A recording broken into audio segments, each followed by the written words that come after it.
Muchas gracias, familia. Buenos días. Qué gusto verles en esta mañana. Una mañana fresca, aunque sale el sol de repente.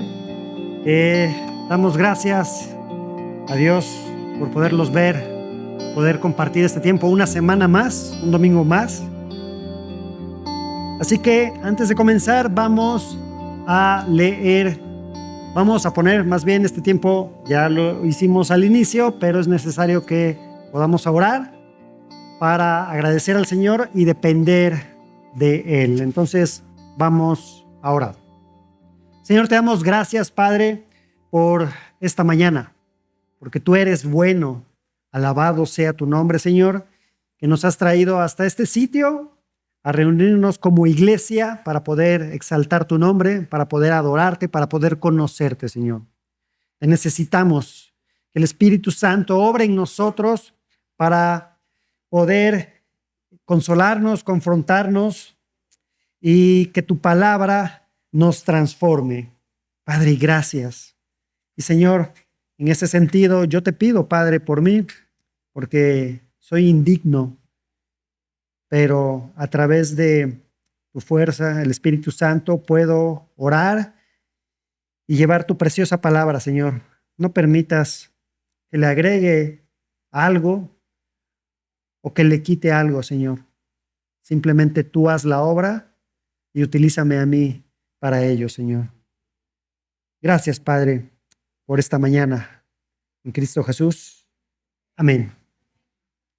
Vamos hacia esta carta del apóstol Pedro que iniciamos hace 15 días. Vamos a leer el pasaje que corresponde a la mañana de hoy, que es el capítulo 1 de Primera de Pedro. A partir del versículo 6 vamos a leer hasta el versículo 12. Acompáñame en la lectura. Dice así: en lo cual ustedes se regocijan grandemente, aunque ahora por un poco de tiempo, si es necesario, sean afligidos con diversas pruebas, para que la prueba de la fe de ustedes, más preciosa que el oro que perece, aunque probado por fuego, sea hallada que resulta en alabanza, gloria y honor en la revelación de Jesucristo, a quien sin haber visto, ustedes lo aman, y a quien ahora no ven, pero creen en Él. Y se regocijan grandemente con gozo inefable y lleno de gloria, obteniendo como resultado de su fe la salvación de sus almas.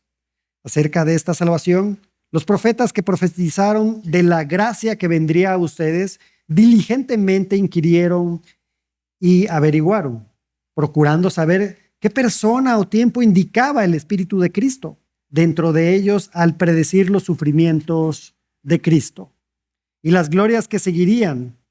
A ellos les fue revelado que no se servían a sí mismos, sino a ustedes en estas cosas que ahora les han sido anunciadas mediante los que les predicaron el Evangelio por el Espíritu Santo enviado del cielo, cosas a las cuales los ángeles anhelan mirar.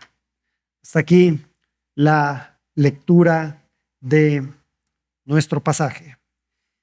Y el título del sermón del día de hoy, que evidentemente se tiene que desprender de esta porción de la palabra que acabamos de leer, es La fe que el fuego purifica. Ese es el título de la predicación del día de hoy, La fe que el fuego purifica.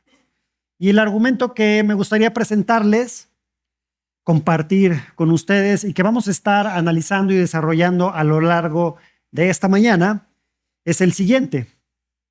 Si la fuente de tu gozo se basa en la fe, entonces en medio de las pruebas podrás regocijarte porque el resultado final está garantizado.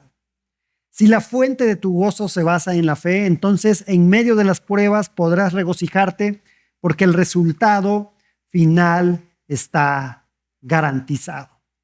Esa es nuestra idea principal, nuestro argumento, y esta se desprende y la vamos, digámoslo así, a analizar a través de tres ideas, a través de tres puntos en el cual he dividido este pasaje. El primero es gozo a pesar del sufrimiento, gozo a pesar del sufrimiento. El segundo es gozo por el anticipo del final. Y finalmente, el tercero, gozo de la gracia pasada y futura. Estos son los puntos que vamos a desarrollar en el día de hoy. Imaginen una organización secreta, conocida como la Eternidad, compuesta por hombres llamados eternos. Y desde una oficina burocrática, en un rincón fuera del tiempo, observan estos eternos los periodos de tiempo. Es decir, observan los años, las décadas, los siglos, como si fueran capítulos y secciones en medio de las páginas de un libro. Su misión de los eternos, calcular los cambios de realidad.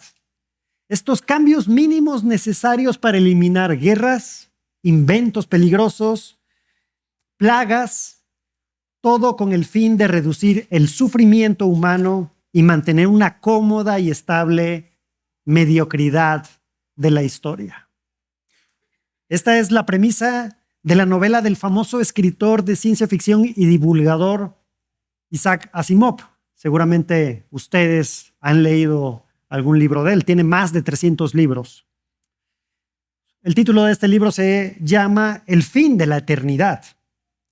Y en ella, el protagonista, en esta novela, el protagonista Andrew Harlan, empieza a cuestionar este sistema. Se da cuenta de que eliminar el riesgo, en la eternidad también ha eliminado el heroísmo, la creatividad nacida de la necesidad y el progreso genuino de la humanidad. El control total sobre el tiempo, en su intento de crear un paraíso seguro, ha creado una prisión, evitando que la humanidad alcance su potencial más elevado. ¿No nos pasa a menudo algo similar? Miramos a nuestro alrededor, a nuestra propia época, a nuestras circunstancias personales y pensamos, este no es mi tiempo ideal. Si yo pudiera controlar la línea del tiempo, eliminaría esta enfermedad, cambiaría esta crisis económica, evitaría esta pérdida dolorosa. Como los eternos en esta historia, quisiéramos editar la realidad para quitar las partes difíciles, creyendo que así encontraremos felicidad. Pero el mensaje del apóstol Pedro, dirigido a creyentes que se mantenían en el evangelio, que era su forma de vida en el primer siglo, que sufrían algo de persecución y que vivían en un mundo hostil, nos debe de dar una perspectiva diferente. Dios no es un eterno como estos de la historia de Isaac Asimov. Dios no nos saca de nuestra época difícil para ponernos en una más fácil. No nos arrebata del sufrimiento ocasionado por el evangelio. En cambio, hace algo mucho más profundo. Nos da una perspectiva eterna dentro de nuestro sufrimiento temporal. Hoy, en Primera de Pedro, versículos 6 al 12, descubriremos algo de esto. Y en lugar de anhelar escapar de nuestra época, podemos encontrar un gozo profundo y significativo justo aquí, en el aquí y en el ahora, sin importar lo que esté sucediendo a nuestro alrededor. Dicho esto, leamos nuevamente los versículos 6 y 7. Es más, leamos desde el versículo 5 para recordar un poco nuestro contexto. Versículo 5 de Primera de Pedro. Mediante la fe ustedes son protegidos por el poder de Dios para la salvación que está preparada para ser revelada en el último tiempo, en lo cual ustedes se regocijan grandemente, aunque ahora, por un poco de tiempo, si es necesario, sean afligidos con diversas pruebas, para que la prueba de la fe de ustedes, más preciosa que el oro, que perece, aunque probado por fuego, sea hallada, que resulta en alabanza, gloria y honor en la revelación de Jesucristo.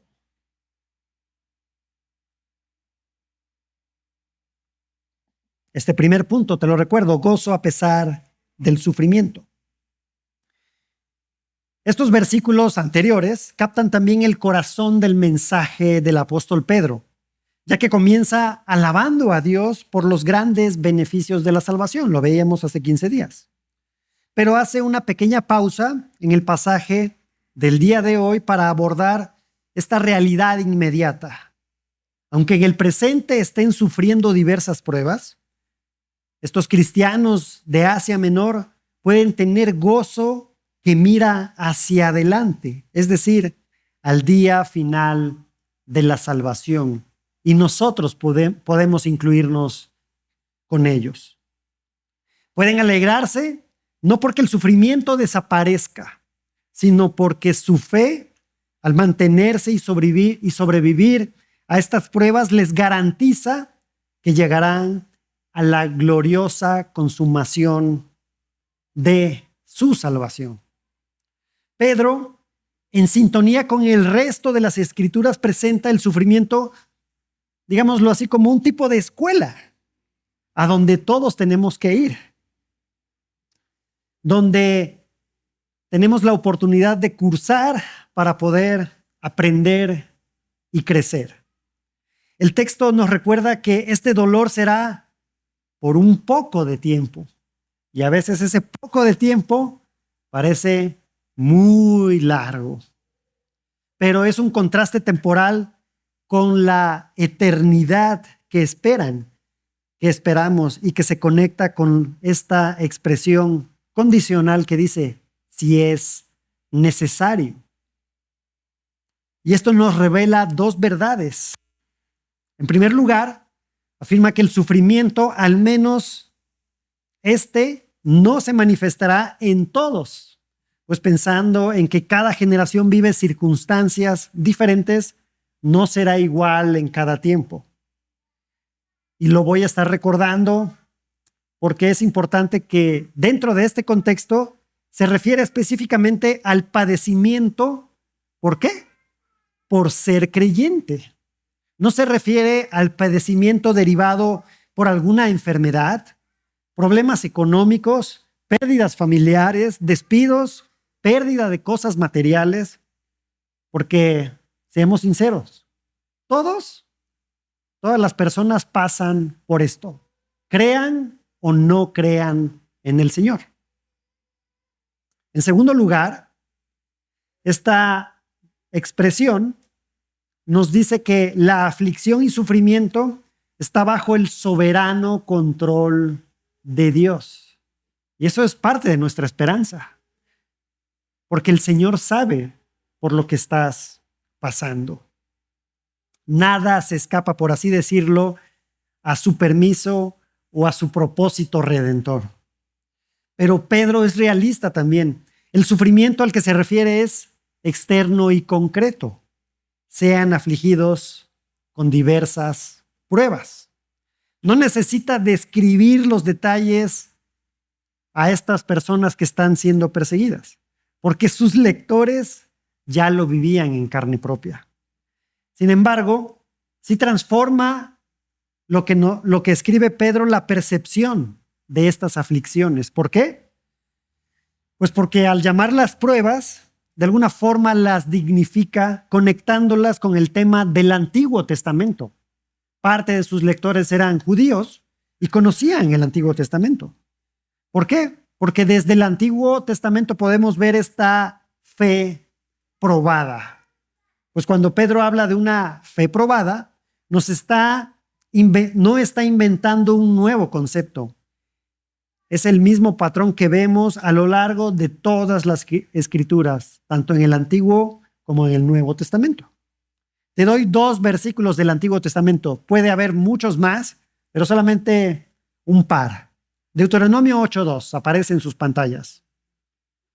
Dice así: y te acordarás de todo el camino por donde el Señor tu Dios te ha traído por el desierto, durante estos 40 años. ¿A quién le está escribiendo? Al pueblo judío. Para humillarte, probándote, a fin de saber lo que había en tu corazón, si guardarías o no sus mandamientos. Salmo 66, 10 al 12. Porque tú nos has probado, oh Dios, nos has refinado, y esto es clave, como se refina la plata.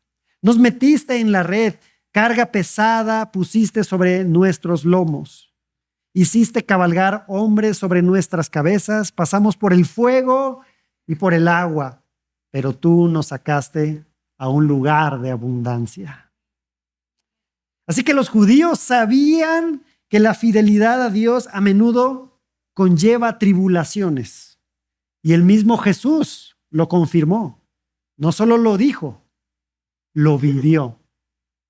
Mateo 5, 11 al 12. Bienaventurados serán cuando los insulten y persigan y digan todo género de mal contra ustedes falsamente, por causa de mí. Esto es clave. Por su causa, por causa del Evangelio. Versículo 12. Regocíjense y alégrense, porque la recompensa de ustedes en los cielos es grande, porque así persiguieron a los profetas que fueron antes que ustedes. Es por causa del Evangelio este sufrimiento. Sin embargo, en nuestra actualidad, los que vivimos en Occidente, a veces no estamos acostumbrados a este sufrimiento y a veces sufrimos de más por pequeñas cosas.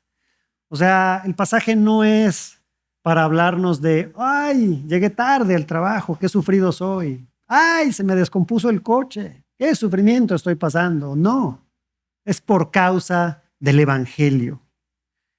¿Cuál es entonces el beneficio de estas pruebas? Pedro lo explica con una analogía fuerte. La prueba de la fe de ustedes tiene como resultado que ésta sea hallada genuina. Una fe probada y purificada glorifica a Dios cuando Cristo vuelva.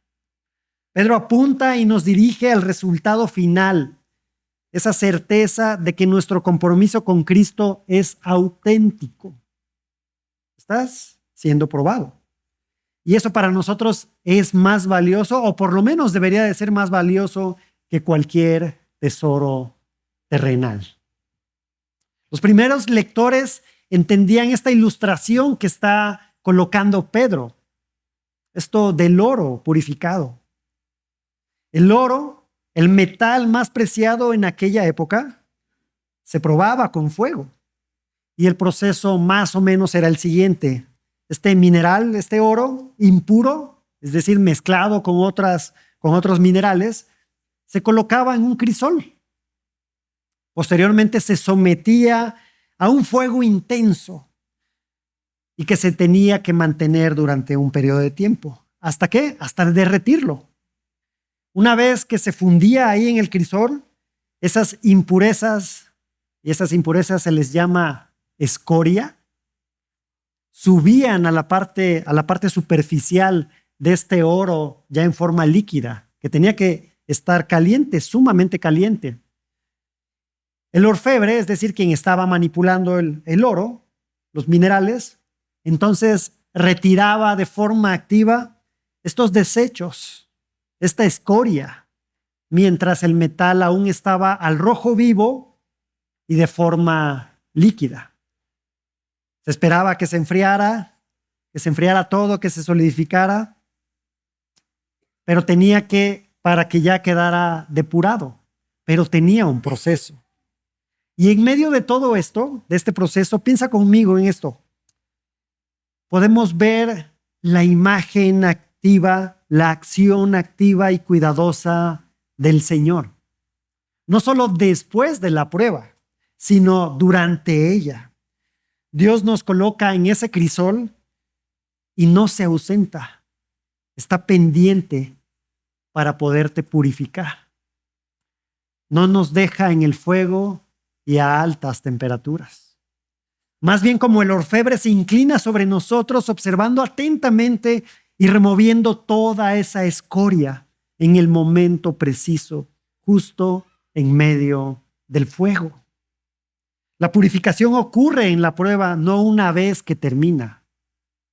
Sin embargo, por precioso que fuera el oro, es un bien terrenal, o que lo es, porque es precioso el oro. Seguramente ustedes traen alguna prenda ahorita de oro. Es perecedero. Y a lo mejor no tenemos tanta esta percepción de que es perecedero. ¿Por qué? A lo mejor tú traes ahí una cadena que aprecias que es que mi abuelita me la dejó. Se ríen porque es verdad. O este anillo me lo dejó mi abuelito. Y ha pasado de generación en generación en tu familia y ahí está, pulido, hermoso. Pero ¿saben qué? Por muy pulido y hermoso, es perecedero. Se va a quedar aquí. No es duradero, no va a durar para la eternidad. En cambio, la fe probada tiene un valor que es eterno y que se manifestará en el futuro. Sea hallada que resulta en alabanza, dice nuestro texto, gloria y honor en la revelación de Jesucristo. Esto nos lleva a una pregunta importante. ¿Para quién es esta alabanza, gloria y honor?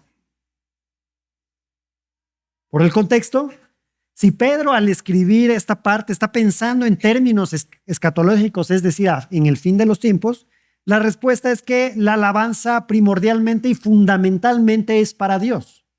Es para ese orfebre celestial, ese orfebre divino, quien con cuidado e intención nos purifica, aunque hay un sentido en que también participaremos de esa gloria, como Pablo lo afirma allí en Romanos 8, 17 al 18.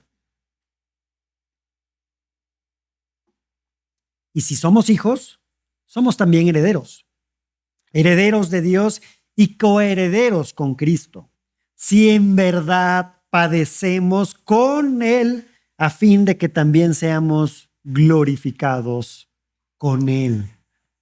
Pues considero que los sufrimientos de este tiempo presente no son dignos de ser comparados con la gloria que nos ha de ser revelada. Ven hacia el futuro, tanto Pedro como Pablo. Así que el énfasis de Pedro cae con fuerza en que el destinatario final de la alabanza es el mismo Señor. Nuestra fe probada es, en última instancia, el testimonio que muestra su gloria. Y ahora fíjate cómo el verso 8 dice, a quien sin haber visto, es decir, que todo lo anterior es el resultado, aunque no lo hayamos visto. Es por fe. Así que vayamos a nuestro siguiente punto. Gozo por el anticipo del final.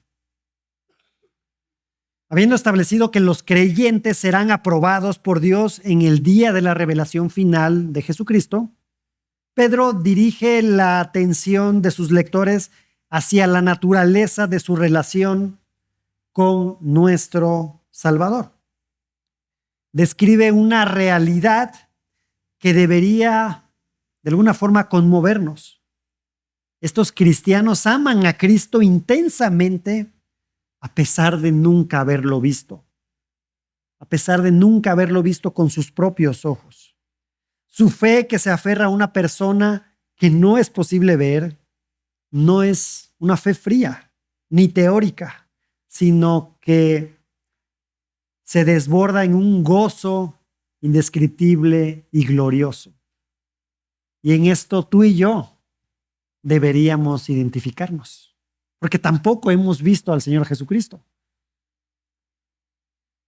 Es crucial notar que la fuente última de este gozo, no es la herencia celestial en sí misma. Claro, nos alegra pensar en ese momento, sino más bien la persona de Cristo y la esperanza de su regreso. La audiencia de Pedro, a diferencia de la primera generación de discípulos, no había tenido un encuentro físico con Jesús. Esto evidentemente por razones geográficas y temporales. Pero su fe no se fundamentaba en la percepción sensorial, de poderlo ver, de poderlo escuchar, incluso de poderlo tocar, sino en el testimonio apostólico y evidentemente la obra que estaba haciendo en ellos del Espíritu Santo. Sin embargo, esa falta de contacto visual, de haberlo podido escuchar, no los convertía en creyentes de segunda categoría, por llamarlo así. Porque también en nuestra naturaleza pecaminosa, seguramente hubo alguno por ahí que se enorgullecía de eso, ¿no? No, yo sí vi al Señor Jesucristo. Tuve el gozo de poderlo ver. O sea, sí, estas son sus palabras, el Evangelio, pero era otro nivel estarlo escuchando. Y seguramente sí era cierto eso, de haber estado escuchando al Señor Jesucristo. Pero puede que haya habido orgullo en alguien que haya dicho esto, ¿no? Por el contrario, así que no estamos en otra categoría, no somos creyentes de otra categoría por no haber visto al Señor Jesucristo. Por el contrario, su capacidad para amar de estos hermanos y creer en alguien a quien no veían, los colocaba en un lugar de igualdad espiritual delante del Señor, que demostraba una fe como la que se define en el libro de los Hebreos, ¿no? La certeza de lo que se espera, la convicción de lo que no se ve. Esta paradoja de una fe que triunfa sin depender de la vista se levanta como un aspecto contrario de creer por ver. Porque es más, si creyéramos porque vimos, ya no sería fe, sería alguna otra cosa, pero fe definitivamente no. Jesús mismo lo declara: bienaventurados los que no vieron y creyeron. En este sentido, Pedro considera esta respuesta de amor y fe hacia el Señor invisible como una evidencia tan contundente de la obra de Dios en ellos, que la presenta como la experiencia misma que confirma la realidad de una salvación para los que creemos en Jesucristo. Y ve esto, el mismo Pedro había sido testigo ocular de Cristo. Él había caminado con Jesús, había escuchado su voz, había sido testigo de sus milagros e incluso había sido testigo de su gloria en la transfiguración. Y los creyentes de Asia Menor, contrariamente a lo que vivió Pedro, no presenciaron esto. No presenciaron su ministerio, sus milagros, ni su muerte, ni su resurrección. Pero aún así su amor por él era sumamente real, era ferviente. Este amor por Jesús manifestado sin la ventaja de la visión de haberlo visto es evidencia de esa fe salvadora, esa fe genuina.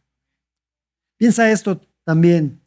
Te mencioné que la idea de la prueba se observa desde el Antiguo Testamento. Así que en este caso, tracemos una forma, un paralelo con la experiencia de ese Israel en el desierto, donde este pueblo, cuando estaban ahí en el desierto, era guiado por la visible presencia del Señor. ¿De qué manera? ¿En una qué? En una columna de fuego y una nube. O sea, podían ver la evidencia del Señor ahí. Y habían visto otros milagros antes. Su fe en muchas ocasiones se sustentaba en lo que podían ver o lo que podía pasar. Y en este sentido, nosotros a veces somos así en el día de hoy. Aunque desde otro punto de vista, la situación de los lectores de Pedro y la nuestra también es diferente. Al igual que Israel, somos peregrinos en una tierra que no es nuestro hogar final. Y lo veíamos en la predicación pasada. Pero no contamos con la guía física o visible de Jesús. Nuestra fe, por lo tanto, no se basa en la evidencia de nuestros sentidos. De hecho, como ya lo dije, no sería fe, si se basara en esto. Por lo tanto, la fe genuina es precisamente aquella que sin haber visto, ama y cree en el Señor. Al recordarles esto, Pedro no solo los describe, sino que los anima y los afirma. Ustedes poseen esa clase de fe, les está diciendo. Aunque no vean a Jesús como Pedro lo hizo en el pasado o como lo haremos en su momento en la eternidad, estos creyentes lo conocen, lo aman y confían en Él. Y en esta relación viva con lo invisible, donde encuentran una razón para alegrarse, se regocijan grandemente con gozo inefable, como lo dice el texto. Al perseverar en esta fe, tienen la seguridad de que están obteniendo como resultado de su fe la salvación de sus almas, no por obras, por fe. Esto nos confronta con una pregunta básica. ¿En qué o en quién estás basando tu gozo? Si tu felicidad depende de las circunstancias variables de este mundo, mi hermano, mi hermana, la verdad es que te vas a derrumbar. Estás condenado a un sube y baja de emociones, pues tu gozo está basado en lo temporal, en lo efímero. El llamado de Pedro es anclar nuestro gozo en la realidad que no cambia, esa gran salvación que Dios nos ha concedido en Cristo y en la esperanza viva de una herencia futura en Él. Así que si tú vienes el día de hoy a este lugar y estás dudando con tu fe o no te consideras creyente, dices, bueno, vengo porque me agrada el ambiente. ¿En qué estás basando tu gozo? ¿En lo temporal o en lo efímero? ¿O en aquel que murió en la cruz por pecadores como tú y como yo, para llevarnos al Padre y poder mirar hacia un futuro no efímero, un futuro trascendente?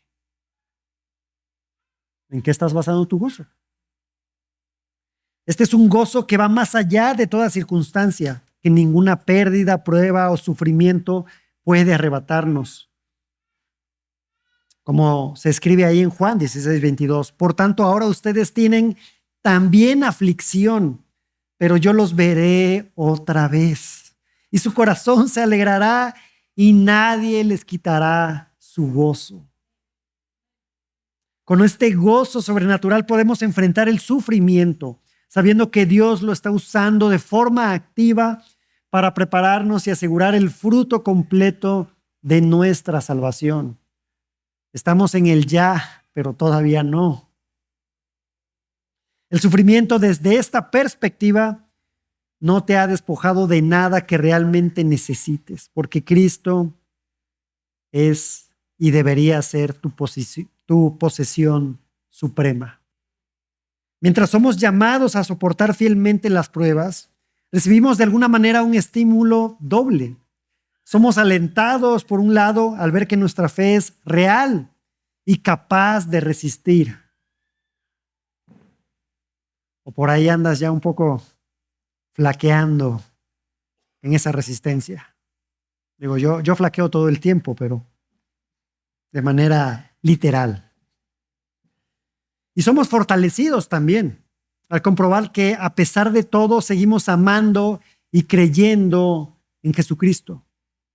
Por lo tanto, frente también a esta pregunta, ¿qué pruebas estás enfrentando ahora por motivo del Evangelio, ya sean directas o indirectas? No permitas que dichas pruebas opaquen tu esperanza o te roben el ánimo. Si has confiado en Cristo, puedes tener la certeza de que Dios está obrando de forma activa en tu vida y que al igual que el orfebre, tiene cuidado al purificar el oro. El Señor no desperdiciará ni una sola gota de tu sufrimiento. Continúa confiando en Cristo. Persevera en tu amor por Él. Aférrate a la esperanza viva que ya tienes, que ya posees. Recuerda la herencia incorruptible que te espera. Observa cómo Dios ha sostenido tu fe a través de pruebas pasadas. ¿O me vas a decir que nunca lo ha hecho? Reconoce que en este mismo momento está refinando tu fe en ese crisol. Recuerda nuestro argumento: si la fuente de tu gozo se basa en la fe, entonces en medio de las pruebas podrás regocijarte porque el resultado final está garantizado. Punto número 3. Gozo de la gracia pasada y futura.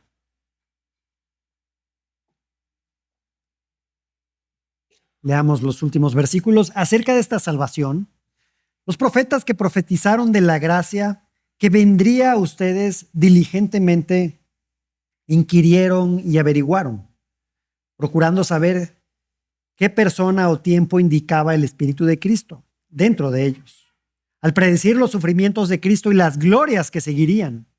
A ellos les fue revelado que no se servían a sí mismos, sino a ustedes en estas cosas que ahora les han sido anunciadas mediante lo que les predicaron el Evangelio por el Espíritu Santo enviado del cielo, cosas a las cuales los ángeles anhelan mirar. Fíjate aquí cómo el apóstol Pedro lleva a mirar a sus lectores hacia el pasado, hacia el presente y ya vimos un poco hacia el futuro, para mostrarles que la salvación que están experimentando no es un simple producto de una experiencia religiosa, sino el cumplimiento histórico de la gran expectativa que se manifestaba en el Antiguo Testamento. Los profetas no eran meros críticos sociales, aunque sí criticaban a su sociedad. Su labor fundamental fue anunciar proféticamente el día futuro de salvación y también el arrepentimiento. Y en la mayoría de las ocasiones no eran escuchados. Es más, les decían: no nos hables de esto, háblanos de cosas lindas, ¿no? ¿Para qué nos hablas de juicio, de arrepentimiento, si nos puedes hablar de otras cosas?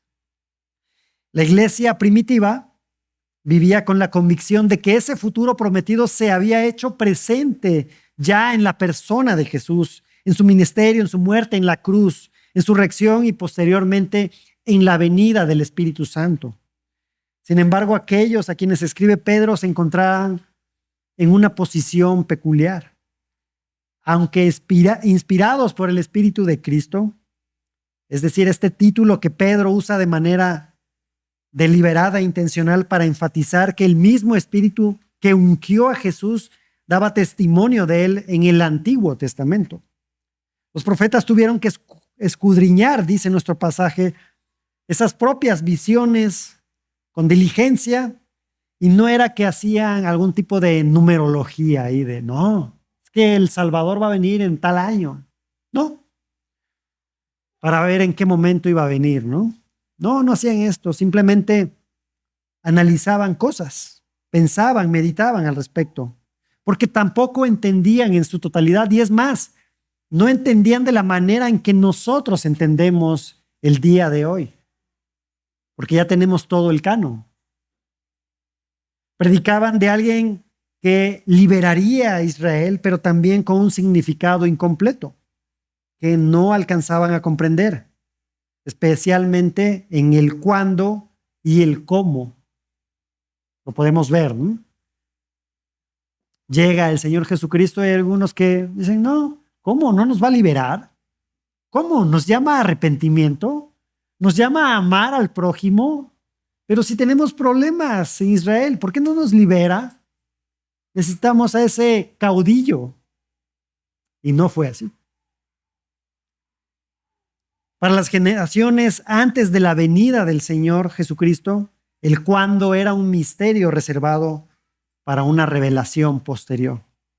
Y ya era una realidad para los lectores de Pedro. Ese testimonio del Espíritu Santo a través de los profetas tenía un doble enfoque en este orden: los sufrimientos de Cristo y las glorias que posteriormente llegarían. Este patrón de sufrimiento primero, gloria después, no solo definió la misión de el Mesías, el mismo Pedro escribe al respecto. Ahí más adelante, en 1 de Pedro, capítulo 4 versículo 13. Antes bien, en la medida en que comparten los padecimientos de Cristo, regocíjense para que también en la revelación de su gloria se regocijen con gran alegría. Ahora, no se trata de padecer por padecer, ¿no? Ya quedó claro eso, ¿no? Padeces ese sufrimiento por causa del Evangelio.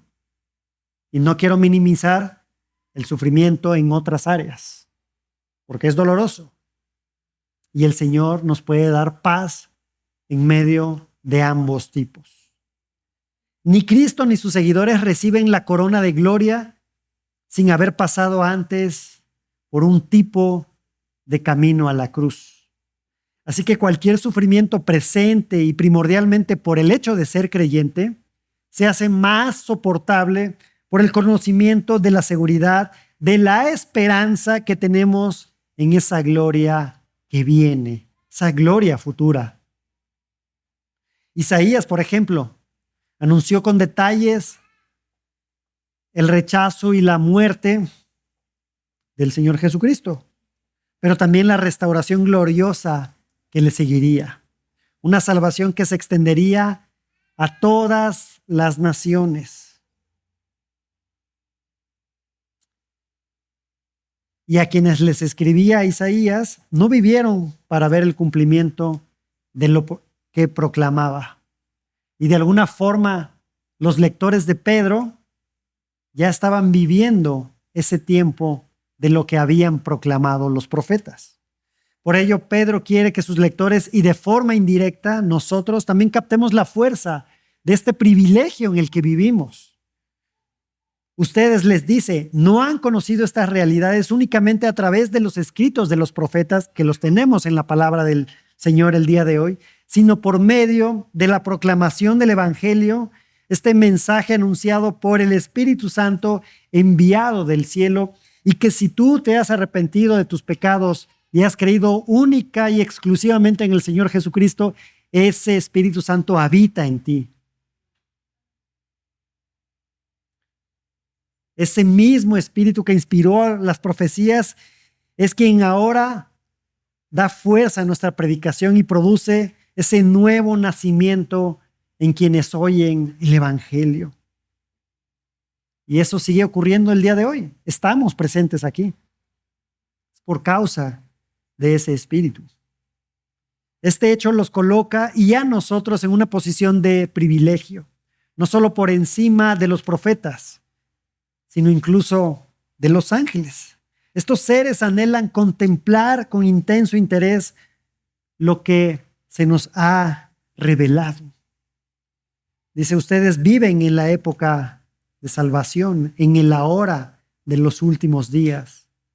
¿Y cuánto va a durar eso? Estamos en espera de la segunda venida del Señor Jesucristo, que no va a ser igual que hace años, de forma diferente, que viene por su pueblo, que viene por los que han confiado en Él y se han arrepentido de sus pecados. El Mesías no es solo ya una promesa futura, sino una realidad en el presente. El Espíritu ya no habita solo en unos pocos escogidos como en el Antiguo Testamento, sino en todo creyente del nuevo pacto. Finalmente, sin importar la aflicción que estés enfrentando, si tu confianza está puesta en Cristo, debes entender esto. Los profetas hubieran dado lo que fuera por viajar en el tiempo para estar en tu lugar y no como en estos viajes de la novela que te mencionaba, El fin de la eternidad, donde viajaban para apuntalar y corregir y beneficiar a las diferentes generaciones con el fin de reducir el sufrimiento, sino más bien ellos sería este viaje para admirar y gozarse por lo que hizo el Salvador y de ver obrar el Espíritu Santo en una comunidad llamada iglesia. Y ahora tú y yo no aguardamos en la sombra de una promesa. Vives a la luz de ese cumplimiento, porque el Señor ya lo hizo y cumplió su propósito en la cruz. Aunque sufras, eres un privilegiado. Perteneces a la época en la que el Espíritu ya no solo señala al Mesías que ha de venir, sino que proclama a través de ti y de mí con poder que el Mesías ya ha venido y que va a retornar. Familia, podemos gozarnos en eso, en esa esperanza viva en medio de nuestro sufrimiento. Ponte de pie y recordemos nuestro argumento. Si la fuente de tu gozo se basa en la fe, entonces en medio de las pruebas podrás regocijarte, porque el resultado final está garantizado. Amado Padre, gracias, Señor, porque eres bueno, porque has sido bueno y porque por tu gracia y misericordia nos tienes aquí al día de hoy. Gracias, Señor. Padre, que en medio de nuestro sufrimiento podamos verte como ese orfebre que purifica el oro, Señor. Que sabemos que estás atento, que no eres lejano como algunos dicen, que si existe Dios no le interesa su creación. No, Señor. Estás al cuidado de nosotros. Sabes por lo que vivimos y por lo que sufrimos. Señor, a veces deseamos no pasar por la prueba y perdónanos por ello. Perdónanos si hemos pecado en solicitarte y pedirte que nos quites de esa prueba. Y redefine nuestra oración, Señor. Que podamos acercarnos a ti para fortalecernos en la prueba. En medio de ese sufrimiento, poder tener paz y gozo. Porque no está basado en nuestras circunstancias,